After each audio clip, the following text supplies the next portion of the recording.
താമരശ്ശേരി മുഹമ്മദ് ഷഹബാസ് കൊലപാതകത്തിൽ പ്രതികളായ വിദ്യാർത്ഥികൾക്ക് ജാമ്യം അനുവദിച്ചതോടെ ഒബ്സർവേഷൻ ഹോമിൽ നിന്നും ഇവരെ വിട്ടയക്കും. ജസ്റ്റിസ് ബെച്ചു കുര്യൻ അധ്യക്ഷനായ സിംഗിൾ ബെഞ്ചാണ് ജാമ്യം അനുവദിച്ചത്. ഉപാധികളോടെയാണ് ജാമ്യം.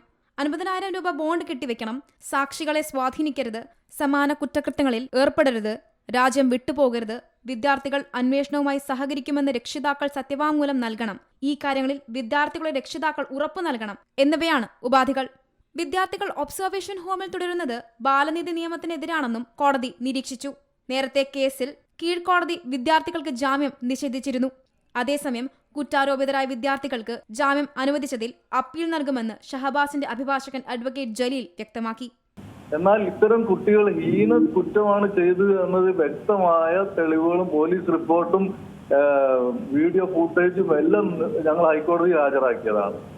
അത്തരം കുട്ടികളെ പുറത്തേക്ക് വിടുന്നത് ശരിയല്ല എന്ന് ബഹുമാനപ്പെട്ട സുപ്രീം കോടതി തന്നെ നിരീക്ഷിച്ചിട്ടുള്ള ജഡ്ജ്മെന്റ് ഉണ്ട്.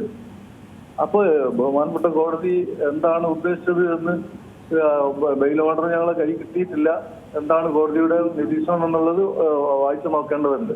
തീർച്ചയായിട്ടും ഷഹബാസിന് നീതി കിട്ടുന്നതിന് വേണ്ടി ബഹുമാനപ്പെട്ട അപെക്സ് കോടതിയിൽ വരെ ഞങ്ങൾക്ക് പോകേണ്ട ഒരു സാഹചര്യമാണ് ഇപ്പോൾ കോടതി വിധിയിലൂടെ ഉണ്ടായിട്ടുള്ളത്.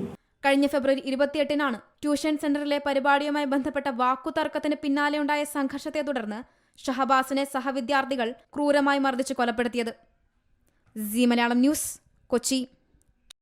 ഏറ്റവും പുതിയ വാർത്തകളും വിശേഷങ്ങളും വിരൽ തുമ്പിലറിയാൻ സീ മലയാളം ന്യൂസ് എല്ലാ ഡിജിറ്റൽ പ്ലാറ്റ്ഫോമുകളിലും ലഭ്യം.